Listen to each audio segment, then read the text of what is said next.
Well, hello everybody. This is Meteorologist Amy Metz. I was just checking, making sure this is streaming properly.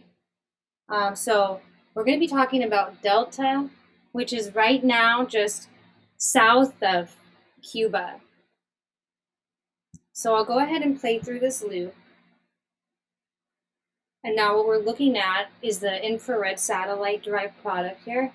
So the dark red is the coldest, which means that it's really the highest in the sky. So really tall clouds.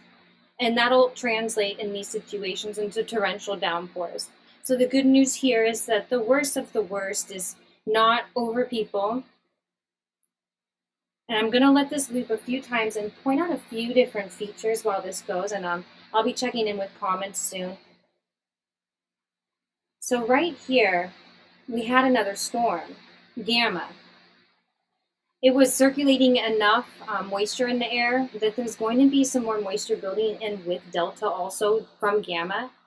So this could add to some things, but the good news about that is that it also cooled down the water temperatures there. Having it cloudy there for so long, we can see this is one of the more higher resolution maps available produced by NOAA for the sea surface temperatures. And so the yellow is actually cooler water, the green is much cooler. So we are seeing 70s even up along Texas right now, which is great news. Of course, we can look down where that hurricane is now with 145 mile per hour winds nearing Category 5 status. It's much warmer. The oranges, the brighter colors, are indicating hotter temperatures. So as this moves in, it's going to cross over some of this land, which will help to disseminate it a little bit, disorganize the circulation and tear it apart a little bit. But then once it reaches these cooler waters, that's good news. So it is still warm enough to keep a hurricane alive, but the good news there is that it's cooler than what we're seeing now. And let me just refresh this. It had been stronger, but I'm glad to see, yeah, it already did go down now that it's getting closer to land. So I just said it was 145 miles per hour because my last update still had that on there. So already the interaction with the outer bands going over Cuba and the Yucatan, we do see that we've already knocked it down. So we're still in Category 4, major hurricane, anything over about 110, 111 miles per hour is major hurricane. So we could still be seeing that along the Gulf Coast, but now I want to dig more closer into exactly where.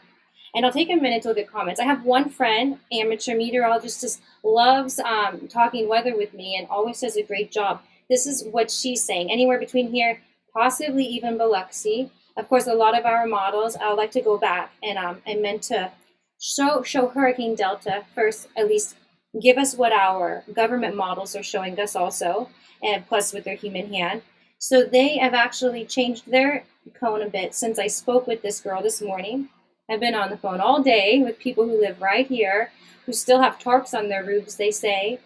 Some still have trees in their yard from the previous hurricanes. We had Sally, really affecting this area. We had Laura, really affecting here, and even as far as Florida again and Georgia. So this is going to be, a 1, 2, 3 punch right here. So people are really gearing up. And, really talking about where they think things are going to go, because this is big news. And this was another friend I wanted to point out his work, Jeremy Cheever, I met on Facebook. And he actually created this website here with some other people. It's Global Amateur Weather Forecasters. So I've really enjoyed his work and talking weather with him. He's still in school and has really interesting background, I think, and great knowledge and products that he shares with me. And so he creates these himself. And this was, of course, days ago, but as you can see, this was correct here. And he does cover other parts of the world, just like I like to do. And this is all pretty new, but somebody I was interested in working with there. So back to exactly why this is so threatening right now, this is what it still looks like in Florida. So this is where the surge is again going to hit. There could be a lot of tornadoes. There's more to talk about here with other severe weather that could come up. So a couple of pros and cons. I'm going to be talking mostly about winds. Then we'll go over the moisture and we'll touch on sea surface temperatures again to really put together a forecast here with different possibilities depending on what happens. And so right now I'm going to show you proof of This here, this model in particular, the European model, it's my favorite, but I do need to adjust to the wind gusts to get an accurate read on what's actually going on in the storm. So normally we see the strongest winds in this northeastern section on the top quadrant here, but I believe a lot of this interaction, when it starts hitting land, you actually start to get a pushback. I'll bet if we pop back over to the visible radar, the one that looks more like the clouds, we'll start to see these ripples back that we see in Hawaii. Here we go. So I've noticed, and I think it may be the reason, don't quote me on this one, but I've noticed a lot of these upper level wave-like clouds being produced once they get closer to land here. Almost as though it's running into here with a lot of wind and then starting to revert back. It has to go up high in the sky over the mountains and stuff and then kind of curve backward because it cannot go down, of course. So then we start to get these other formations. Now excuse me, I'll let this loop for a moment before I finish really in-depth looking, see if anybody has any questions. Share this to my Facebook page where I'm normally live from.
Okay, so I shared that with a few people. Now, one of those people I just tagged to see if they want to jump in was possibly going to be going down. He went to the eye of Hurricane Laura in Lake Charles as a storm chaser and gathered information, real-time ground reports on tornadoes while in a safe structure with other people and first responders. They were able to help people the next day. He was considering going for this too.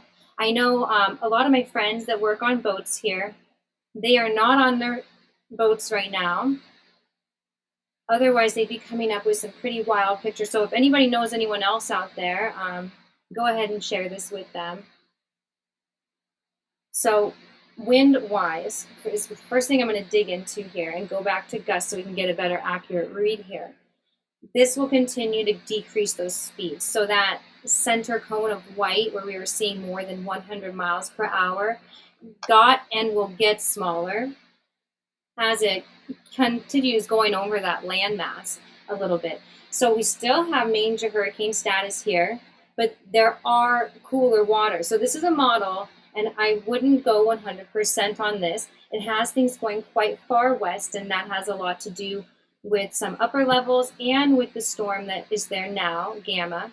But this is where the water is actually quite cooler, but there's no land. So one thing that will play a big factor on that is then going to be how much moisture is in the air and how much wind shear there is.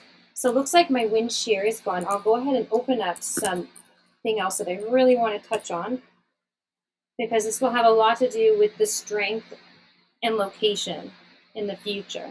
So right now, what we're looking at can look a little busy, but I'll explain what matters here. Its shear tendency just means that as you go up from the ground, or the surface of the ocean in this case, up to the top of the sky, you're going to be seeing winds that are pretty similar here. That means zero wind shear. They're going to be going the same direction, about the same speed, no matter if they're at the ground or if they're at the middle of the cloud or the top of the cloud. But when we start to get over here and we have other upper level features going on, like another front that's passing here, stuff changes. And then we have winds that change at different heights in the atmosphere. That'll start to disrupt that circular flow.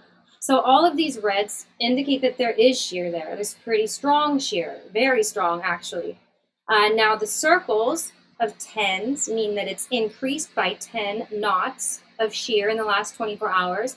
So this is a front. It'll keep on moving, and probably as long as it's strong, keep gaining intensity with its increasing shear until this storm starts to play a role. So you can see out ahead some of those bands where we already have some clouds there. I'll go back to the front here for a reference.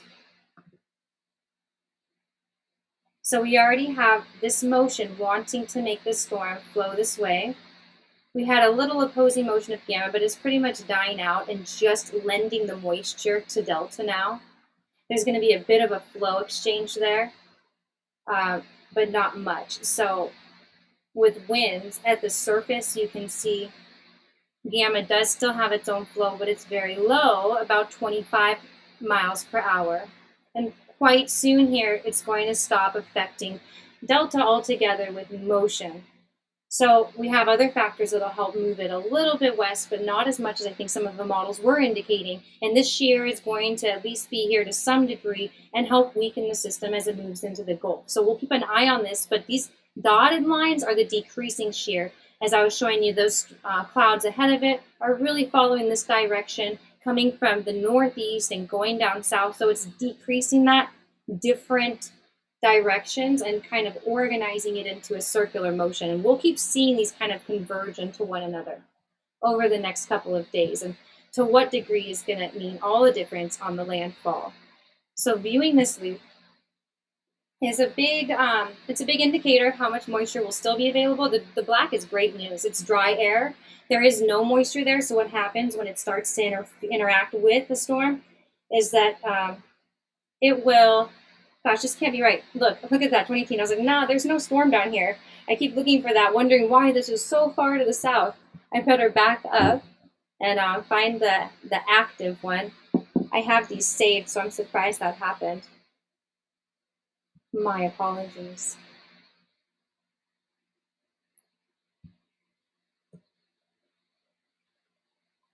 So there's tons of products here. Now that I'm here, I might as well show you.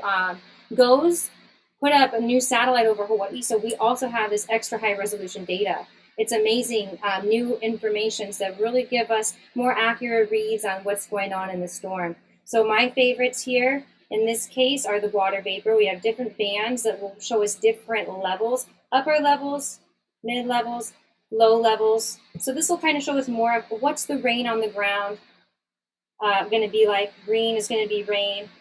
Blue is going to be kind of dry, maybe a little bit of cloud cover.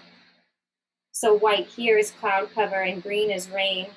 So as we're seeing, this kind of also gives an idea of some steering, which is why I like to use it. So we get a double whammy of knowing how much moisture is going to be there. Is it going to dry up? And in this case, not so much. So I thought it was going to be rainy. So when I saw that last one, I'm thinking, this is very odd all of a sudden.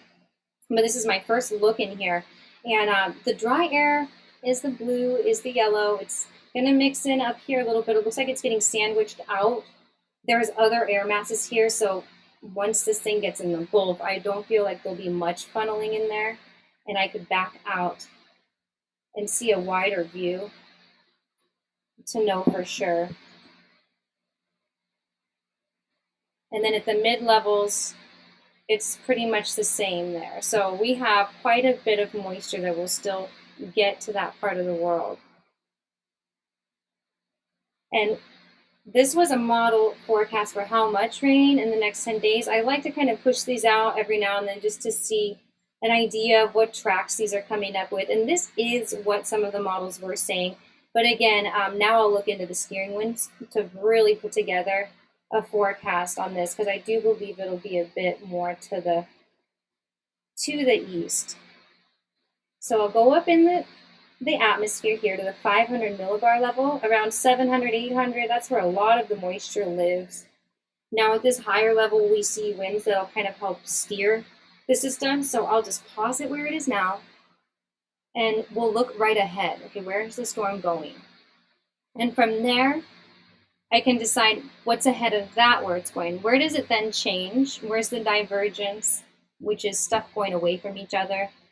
And then where's the convergence, which is stuff going together? Those will push and pull. And wherever there's pushing and pulling, there'll be an opening somewhere. So that opening, path of least resistance, plus the warmest water for fuel, is typically where these hurricanes go. So we had very warm water right in here. It will want to dip closer, but we can see the steering winds are going to push it east. They're really pushing east pretty heavy here, and the length does indicate the velocity or the speed compared to the shorter ones. These are strong here and long. So there'll definitely be some interaction over land based on that level. Now I'll move up a little bit higher, more toward the jet level. And this is where some of it will still be heading more north through there.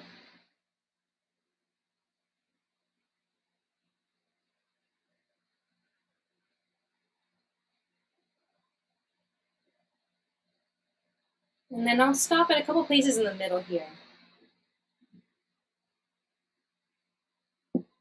So I can definitely see that gamma is playing more of a role in the lower levels still, especially out at shore. And you'll see this, as this is hitting the mountains and all the land and buildings, the winds die down naturally on the other side. So that's what's going to be happening here as it enters the Gulf. So this is good. And then temperatures on this chart don't show as high resolution as before, but you can tell a big difference of water temperature. So time to gain strength, time to gain strength. It already started dying down because this is a little bit backdated. Really, it's like right there, and I can head back to the National Hurricane Center's view to show you just it's a tiny bit closer there with 130 mile per hour winds. So those are just a little bit more accurate and higher resolution data than what we'll be seeing on this product here. But so as this moves in, we'll be seeing these wind speeds die down. And this is where it is actually now, dying right there, and then picking back up. And then as those water temperatures cool down there, it's going to want to be, it's going to be kind of back and forth. So this model here shows it gaining strength, and I think it really will be a toss-up here. Of course, this is going to bring some warm water with it, so we still have that. And then there's no land masses to bother it. That's going to reduce that wind shear greatly. So how much of that wind shear is going to stay and how much goes away will play a huge role in just how strong Delta is when it makes landfall. So I'll kind of go back through here now to decide some more factors with direction once it's in the Gulf, because I have a hard time believing still that it will pull this far. And a more the full conus is what it's called. I'll say a zoomed out view of this water vapor, I think, is one of the best ways to see.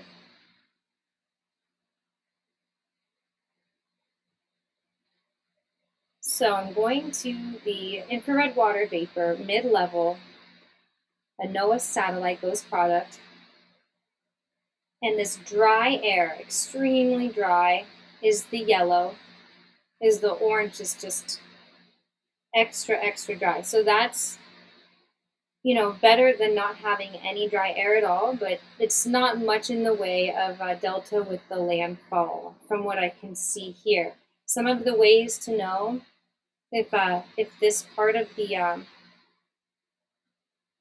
flow is going to dip down further south is looking at something called height falls, height rises, I'll also, I think, to get a quicker look, is just take a peek at one of the last surface charts and see exactly where the front is, and then the height rises, height falls. If things are falling and falling in the atmosphere, that would mean that it's going to continue propagating to the south and help push this a little bit more to the east than what we were seeing in the model that landed it around Lake Charles. So now National Hurricane Center is putting it closer to New Orleans, and I do believe that would be more accurate based on what I'm seeing here.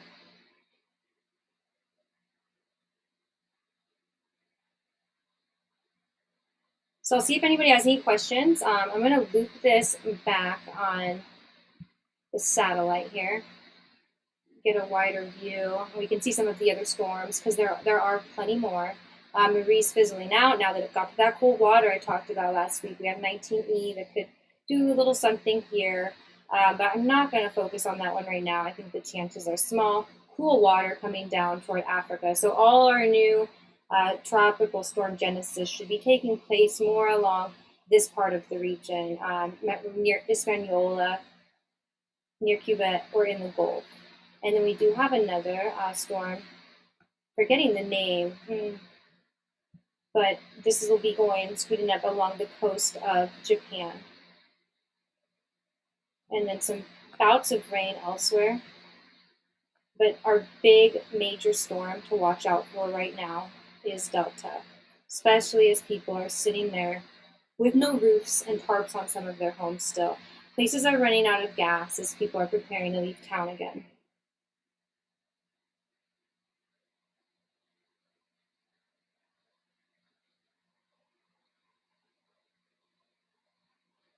And hi, I see some people are here now. So Delta, I love Jeremy's advice. I'll go ahead and read his out while this plays out. And go ahead and join in on the chat conversation if you like.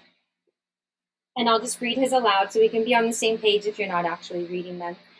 So Jeremy, he says, Delta supposedly weakened significantly with some people claiming it's not even a major hurricane anymore. I could believe that. It's going to happen for sure. So he has way more up-to-date information. I feel like he's always one step ahead. Whoever he's getting his info from. So here's a storm chaser friend of mine. I'm going to take his call before I step ahead. Hey, Kyle, what's going on? I'm so excited. Well, also not for the people there, but you know that this storm is finally getting forecasted. Is it? Yeah, so I'm getting close to a prediction here with the landfall. Feeling more confident anyway. Should I push T to go?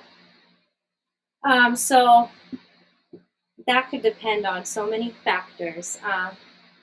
Of course, he'd need a good, safe place to be. So this is a storm chaser, so everyone's on the same page here. I'm talking to tornado tackler Kyle Cutton, and I've been working with him. There's some other storm chasers, wonderful photographers, and one that was with him in the eye that I spoke about earlier in Hurricane Laura in Lake Charles was Teak. That was Kyle and Teak there. And we got him squared away somewhere safe. So back to you, Kyle. What I would say about going there or not with Teak, just as long as he had a safe place to stay.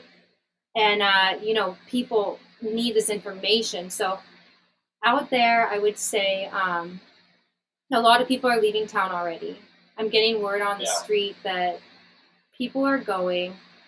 Of course, there's always, like you said, tell me who had to stay behind last time so people can understand why and how people sometimes stay. The majority of the people that we saw staying behind were people that just had no means of leaving. They were... the guy we rescued, he had nowhere to go. And the people we saw at the gas station, they had gone as far as they could go, and we were, glad to save who we could, but there were just a lot of folks who just got as far as they could with the gas that they had in their car, and so anybody that was behind or people that boarded up and we didn't see them. That's what happened? So you mean people got stuck on the side of the road? I just heard people are running out of gas. A lot of places. I was on the phone all day with people in Florida where there is no gas at a lot of places. So what did they do stuck on the road? I'll tell you one thing. In my experience in Hurricane Laura, the gas stations were closed, and an odd thing happened. Some pumps worked, some pumps didn't. But cash became, as the windows were being boarded up, people were scrambling to make these final transactions, and people, it's just a chaotic scene. at the very end. And I can tell you from my time being there, it was it's mayhem. It's truly mayhem at the end, and it becomes almost like a Mad Max. People that could have gas, get gas. And, we had a gas can, luckily, but I can tell you from my experience, next time we'll have 10 gas cans for people, to help people. So that's one reason that Kyle went. He actually, last time, he even had supplies to help people board up their homes. He brought his tools so that if someone still needed help and he was there, he wouldn't just be, wasted pair of hands, there to get, hurt like some people fear. So there are people that need the real-time alerts. One thing you didn't touch on, Kyle, that I think is important for people to remember, there's still people in hospitals here that have to stay there. And so those people really benefit from having these real-time ground reports that come from storm chasers saying, yes, there is a tornado here on the ground right now. It's not just in the air product kind of telling us a maybe.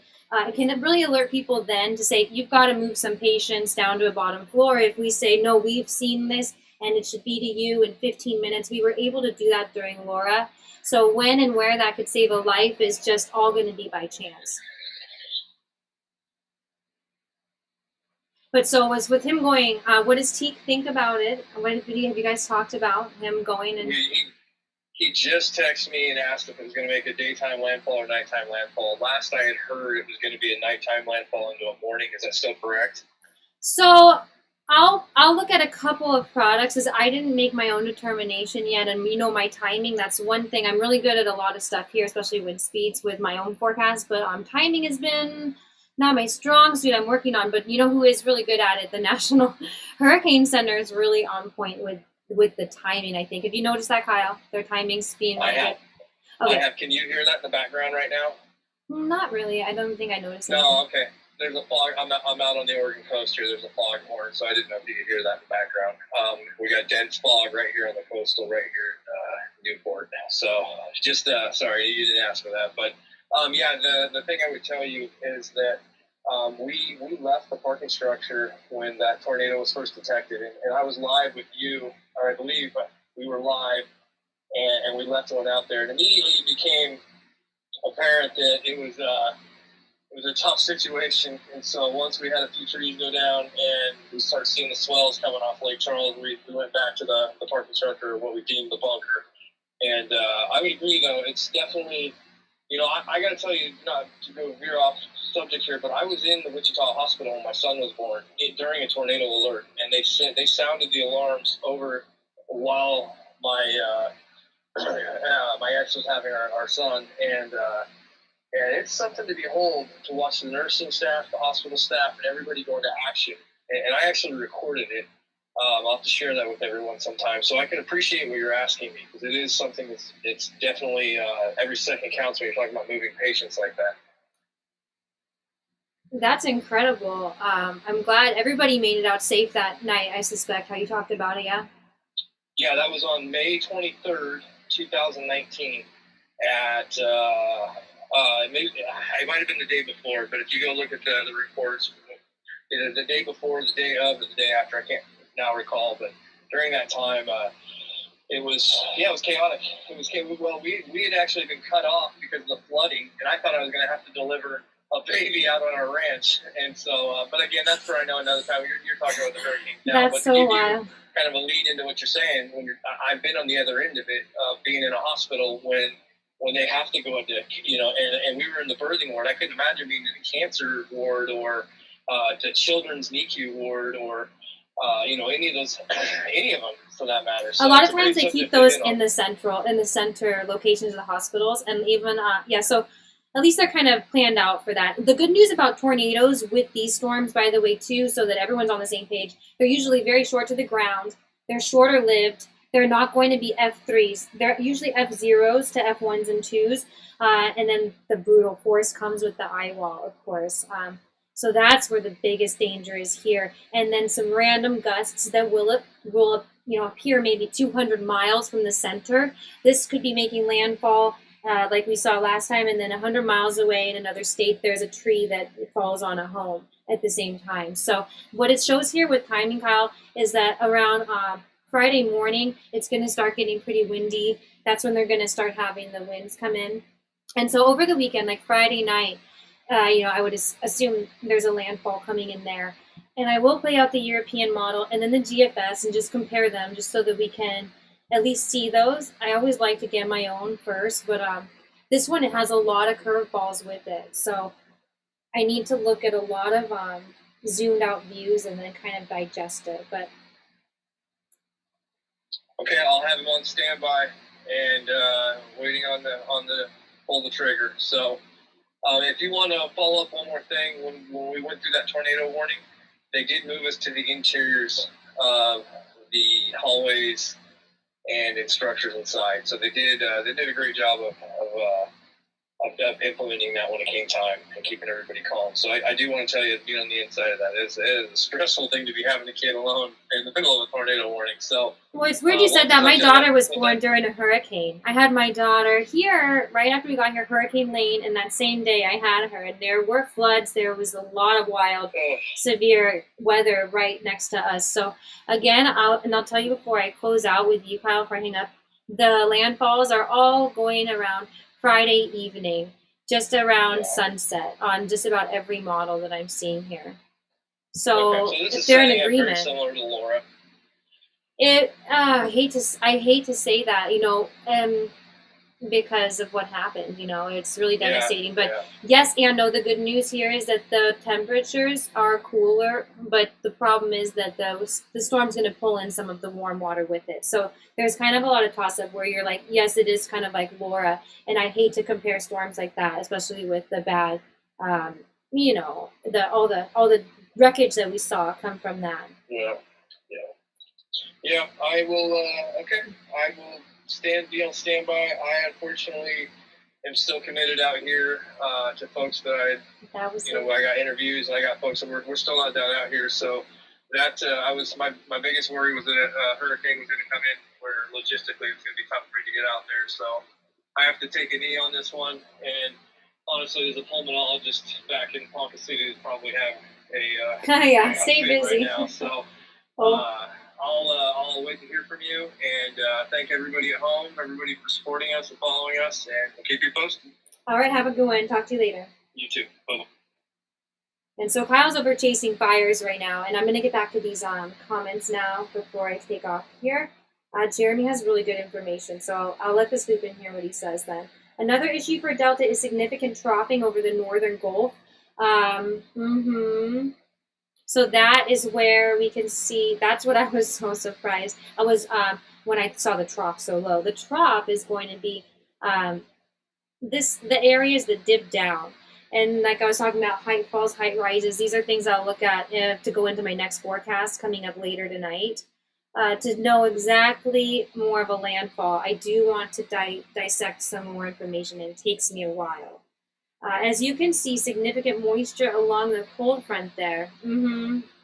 Yeah, there's plenty of extra moisture that's going to add in. And some of that was gamma related, and some is going to be that hasn't even wrapped into Delta yet. So that is one big reason why there's added fuel for this thing to grow. Yep, this is why I'm concerned about Delta, not much dry air. So yeah, he's been, the same things I was saying about dry air not being there means there can be, he said, this will allow for virtually unimpeded rapid intensification. So he's right about that. And that reminded me of something I need to look at here before we leave. It's something I've had up my sleeve here with forecasting for a while. And now that I'm studying space weather from somebody who's actually been working in the business, who's been on, History Channel, all these things, she knows what she's talking about. And I'm finally learning what all this means because it's a lot to take in and it affects us. And I noticed that this solar wind and also coronal mass ejections can cause rapid intensification of hurricanes. So this is one that is lying in a region that is something that can affect Earth's magnetic field. Some of these storms, if they're really high or really low, they're gonna, even if they leave the sun, most of them, as long as they're not some very giant one that wraps the light around the other side of the sun, they can't even touch Earth's magnetic field. But then some of these, especially in this region, I've noticed that when they do leave, sometimes they'll get really fired up. These are magnetic field lines, kind of like slinkies. they'll get real fired up, all this plasma, and it'll shoot off. And so that can look like this in different wavelengths, different bands. Will show different ways. But right here, this means that this could cause extra rapid intensification if a coronal mass ejection is launched. In my opinion, these are not things that have been very well studied, but they are being studied. And I've noticed this correlate very well. So the coronal holes are another story I could talk about later. But right now, it's this one that we would want to watch. And so how and when this thing fires off, I will be in class again tomorrow. I ought to ask my professor finally, because I thought I'd be able to figure this out by now, but I just started a few weeks ago, and I don't know exactly how. She says by the summer, I'll be forecasting these events on the sun. So in that case, I'll be able to know exactly what happens. And for those of you who are familiar with this stuff at all in Carrington events, one really cool thing I learned, half of Carrington events, even if they fly by us, will not affect us because of the magnetic orientations. So half of them have different polarities. You know, it's going to be one polarity or the other, just a 50-50. And if it's that one side, it can't even connect with our magnetic field, therefore it does not affect us.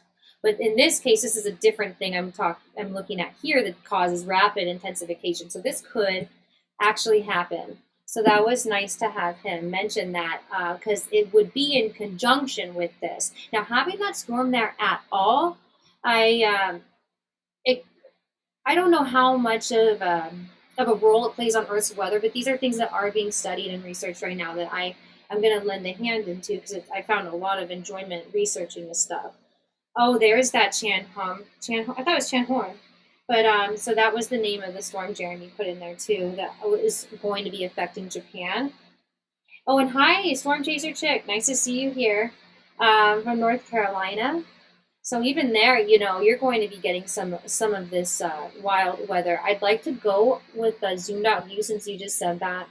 We said it a while ago, but I should touch on the longer term forecast. And because it is so tricky, these are some of the upper levels.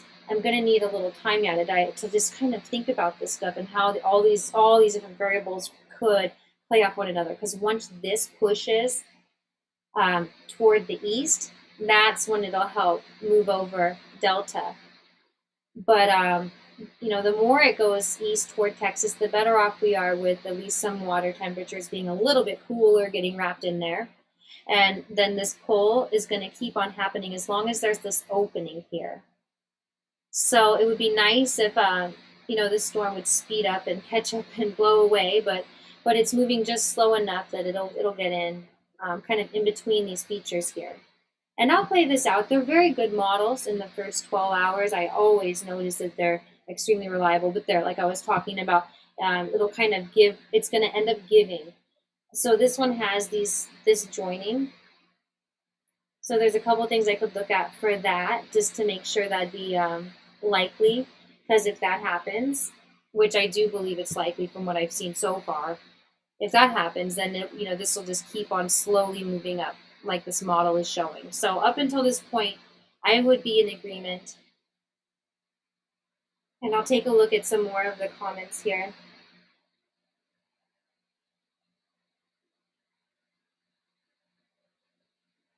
So yeah, Jeremy is saying on timing. I'll get back to Kyle and Teak about that too. A late night landfall. So around 3 a.m.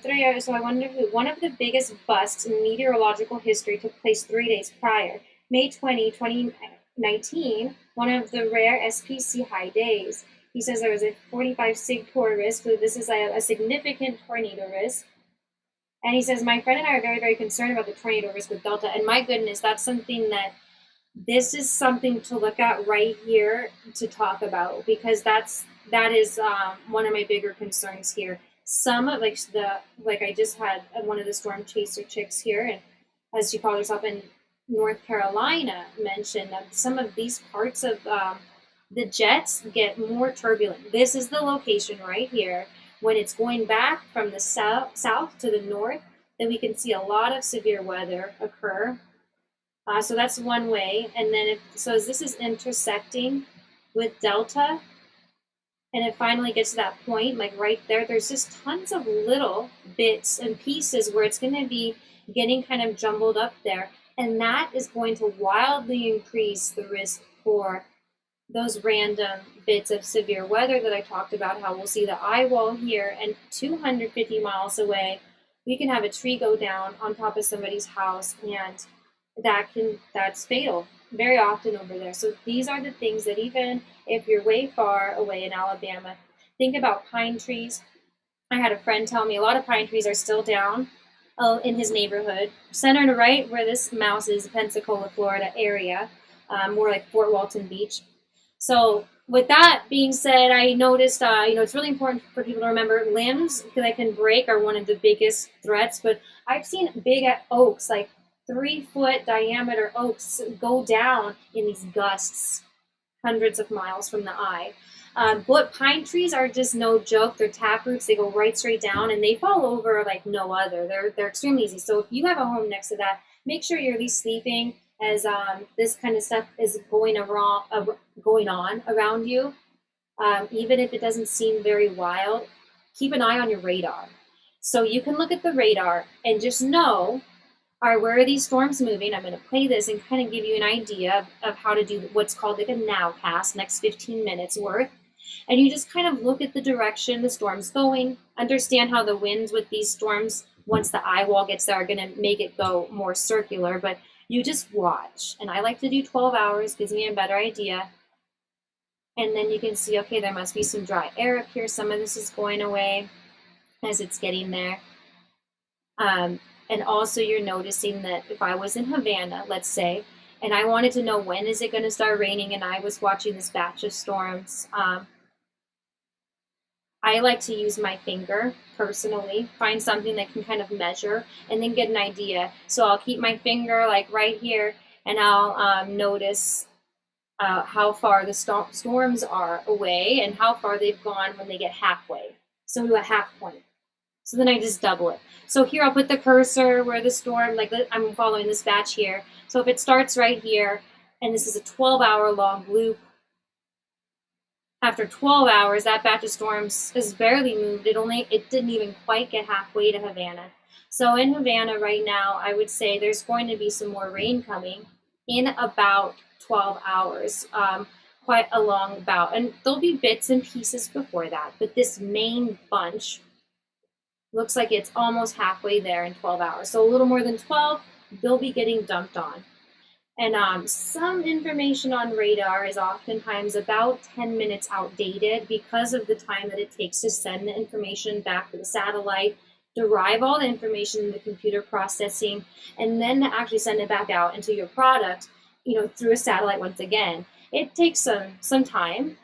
So just understand then too that when you have a big, really intense storm, like some of these can be, this one right here where it's red and higher clouds, meaning colder temperatures here, the dBZs, decibels, is an indicator here.